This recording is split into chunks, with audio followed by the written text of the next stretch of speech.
I'm Michael Thomas. Today I want to talk about the Cuban motion.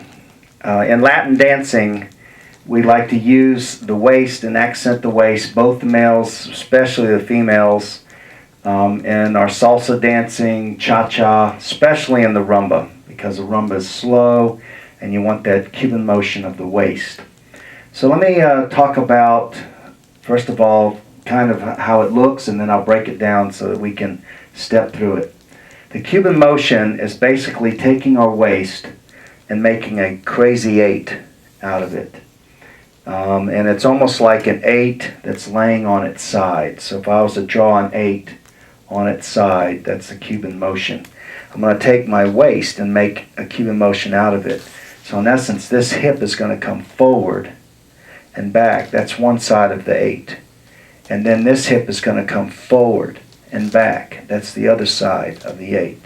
So the Cuban motion looks like this when we're dancing. Okay, so let's break it down so that you can practice and get the Cuban motion.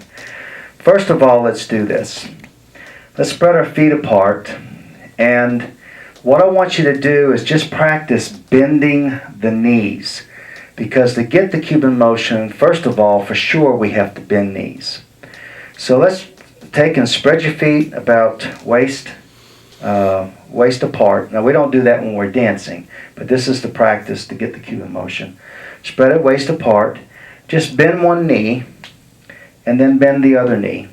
Now we're not quite doing a crazy 8 at this point, but at least the hip is moving.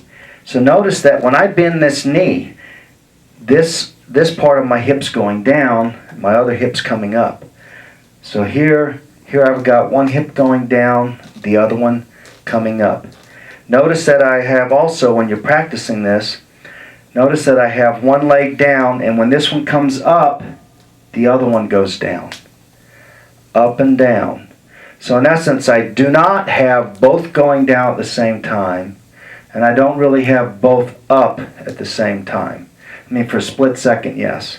So down, down, down. And right now my hip is pretty much going side to side. So I don't have that crazy 8 yet. But this is the feel that I want you to get. Doing just like this. So practice that. Then take your feet together and practice that. Where you're dropping your knee. Okay, this is getting close to merengue, what we do in merengue also. Okay, so now spread your feet apart again. This time drop the knee.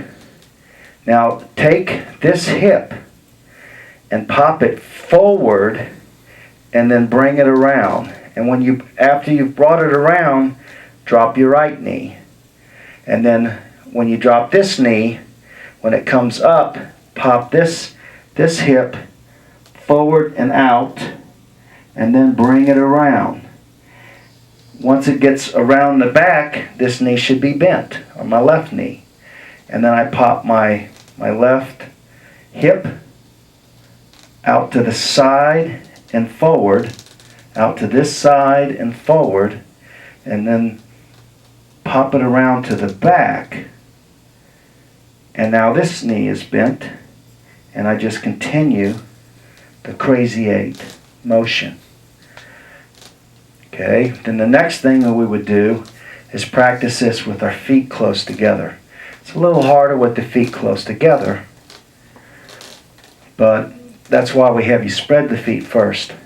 I'm going to have the camera come in. So in essence, I'm dropping my left knee, and then I'm taking this part of my hip, and I'm going to push it kind of out and towards the side. So I'm popping it forward, but towards the side. And then I'm bringing it around to the back. When I bring it around to the back, my right knee goes down. Then I'm going to take my right hip, and I'm going to pop it, as my knee comes up, I'm going to pop my right hip out and forward, and kind of to the side, and then roll it around to the back. As I'm rolling around to the back, my left knee goes in. And then I'm going to pop this hip out and back. So in essence, doing it slow, it looks like this. And then you want to speed it up. I mean, sometimes rumba, quick, quick, slow, quick, quick, slow. As you're dancing, you want to do the quick, quick, as you're doing the quick, quick, slow, or the 1, 2, 3, 5, 6, 7, if you count. You want to take, every time you move that leg, you're going to move your hip out and back. So, for instance, quick, quick, slow, quick, quick, slow. If I was doing salsa, every time I bend my knee and straighten it up, when I straighten it up, the other one bends. It's just a constant motion. Bop, bop, bop, bop, bop, bop. Quick, quick, slow. Quick, quick, slow. If I was doing rumba, it would be slow. Quick, quick, slow. Quick, quick, slow. Quick, quick, slow. If I was doing cha-cha, it would be slow, slow. Cha-cha-cha. Slow, slow. Cha-cha-cha. Slow, slow. Cha-cha-cha. Slow, slow. Cha-cha-cha. Slow, slow. Cha-cha-cha. So if we keep the top part somewhat level, unless we're accenting a beat or accenting something in the music, and then we have the Cuban motion going downstairs, then we've got that Latin feel. I'm Michael Thomas. Come visit me at YouTube.